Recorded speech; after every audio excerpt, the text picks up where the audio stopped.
Today we're going to talk about how to kill, snap, crackle, and pop. So stick around.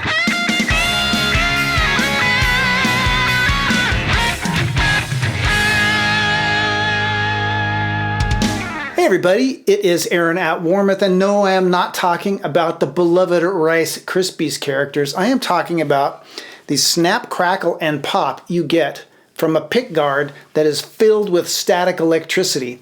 And this is something I didn't really experience much in the Northwest, the Pacific Northwest of the United States.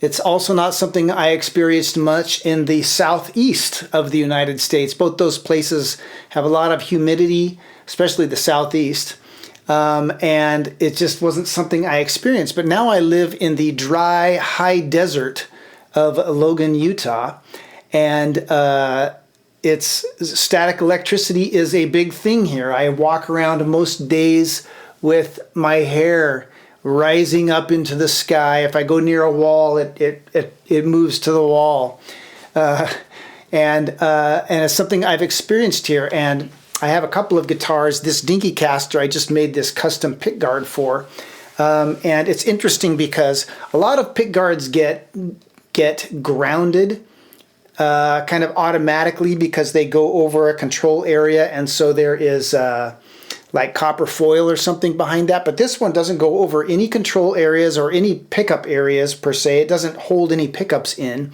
It's just decorative, and I've found that it is prone to static electricity when I move my hand across it. Now I have my guitar hooked up right now, and I've got a lot of distortion because this is something that isn't always easy to hear. So I've kind of exaggerated it by turning the noise gate off and dialing up the distortion. So hopefully you'll be able to hear this. Let's see if I can do this.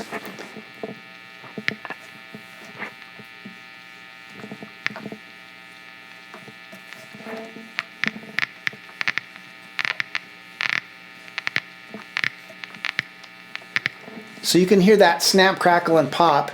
Once I, you have to kind of just, envision rubbing a balloon on your hair and sticking it to the wall. It's kind of the same thing. You don't notice it right away, but after you've been playing for a little while and your hand has generated some static on that pickguard, then it manifests. And I'm going to talk about how to stop that. And one solution that you'll see mentioned a lot for this is to use a dryer sheet, which works. Dryer sheets are designed to get rid of static electricity. So you rub a dryer sheet all over that and it'll get rid of the static electricity temporarily, but it will come back. The solution that I like is basically to connect your pickguard to ground. And like I said, that happens automatically a lot of times if the pickguard goes over a control area because it has foil on the back of the pickguard, like copper foil. And then when you mount the controls to the pickguard, they automatically ground the pickguard itself. This particular pickguard, or pickguards on like a La Cabrinita or certain other designs, they don't hold any electronics. They don't hold pickups. They don't hold controls. And so they aren't automatically grounded that way. And so to connect them to ground, that's what I'm going to go over today. And I'm going to start by pulling off the pickguard. And on this particular guitar, you actually have to pull the neck pickup as well to kind of shimmy the pickguard out of there. And then now that I've got the pickguard out, I'm going to cut a piece of copper foil to fit the back. It doesn't have to be exact. In fact, you want it to kind of be in a little bit from the edges, so I'm just going to trace it and then just roughly cut it out, an 1/8 of an inch or so inside that perimeter that I just made. Now that I have it off, I am going to peel it off and stick it on there as accurately as I can, which is a little harder than you would think it would be. And then I'm using this like Stumac gauge, kind of measuring gauge, to just make sure that it's a really nice flat, that it's sticking really nice and flat with no wrinkles or bubbles, because of course you want it to look good when you mount it on the body. And then the reason that I am cutting out the neck pickup so precisely with an X-Acto knife is because that's where the contact is going to be made. I'm going to have it I'm going to have a piece of foil dropping into the pickup cavity, so I want the foil to come right up to the edges of that cutout. And then I'm going to take that little piece that I cut out and just kind of make a little tab out of it. And that tab will just go right down into the neck pickup cavity.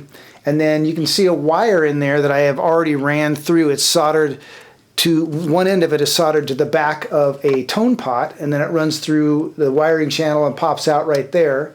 And I will solder that end to the little strip that I have made. Pretty easy. And now when I put the pick guard back on, it will make contact with that tab, and that tab is making contact with the back of the tone pot, therefore it's all grounded now. And then just put everything back in place, put all the screws back in, string this thing up, and we'll see how it sounds. All right, here we have it all back together. Some of you might notice that I swapped out the black pickguard screws for chrome ones. I liked the all black look. It was kind of, you know, with the big glossy black, and then the butterscotch blonde. It was sort of a Darth Vader meets Howdy Doody look. But I felt it like it was too stark, and so I think the silver screws kind of give a buffer between the Darth Vader and the Howdy Doody, so that it works together a little bit better. But let's get to the important part. Now that I have the pickguard grounded, let's turn up the volume and see what we can hear.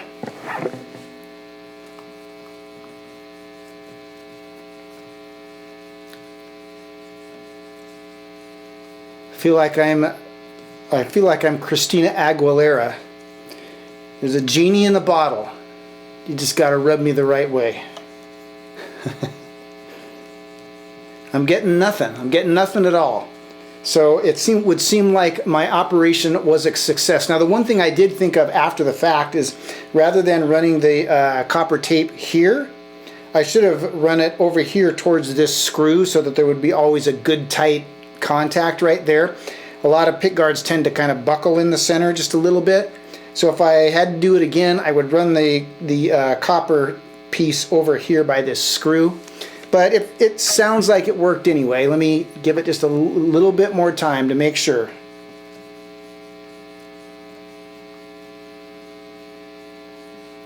Yeah, I think I'm all good. So, excellent. This guitar is all ready to rock. And before I go, I will also mention that a similar phenomenon comes up on single coil guitars a lot, where this screw will pop when you touch it. You'll be playing along, and every time your finger touches this pickup mounting screw here, it will pop. And this is really a problem on single coils, because humbuckers have a metal base plate and metal feet that the screws drive into. But single coils, Strat single coils and Tele single coils don't have a metal plate, and so this screw doesn't get automatically grounded. And you can solve it the same way by running a piece of copper tape down here and then connecting that copper tape to ground, and that screw will be grounded out. If you use a metal spring, there's been a trend lately, you know, the last, I don't know, decade, to use surgical tubing instead of a metal spring, and I hate it. I don't know which manufacturer started it. I don't care if you started it or not. Knock it off. Use metal springs. If you guys don't start using metal springs, we're not stopping for ice cream on the way home, all right? Yeah, use metal springs. Surgical tubing, bad. Metal springs, good.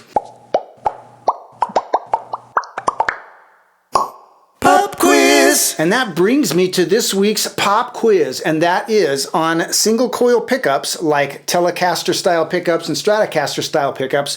Do you prefer surgical tubing? Do you prefer metal springs? Or does it make no difference to you? Put your answer in the questions below. Me, I think I've already made my bias clear. I prefer metal springs for many reasons. One, they automatically ground out that screw if you run copper foil over there. Two, surgical tubing will get old and crumble after a while. Metal springs will last for a long, long time. Three, metal springs are surgical tubing, when it compresses, it doesn't compress very gracefully. And I have seen the wings, the mounting wings on pickups, pickup covers snapped off because of the compression of surgical tubing. The pressure is so great that the wings on the mounting or on the covers, like Strat style covers, they bend and then they eventually snap off. So I am very anti-surgical tubing. Give me metal springs any day. But post your opinion in the comments below. And that is it. That is how you solve static electricity on a pickguard, or the static pop that you get from mounting screws on certain types of pickups. I hope that will help you out if you're facing that problem. I hope you found that fun and educational. And if you have any questions about the pickguards, about the pickups that Warmoth sells, about our bodies, our necks, our hardware, our merch, any of that, our tools, go to the Warmoth website. It's all there. If you still have questions, give our customer service reps a call. And until next time, keep on picking.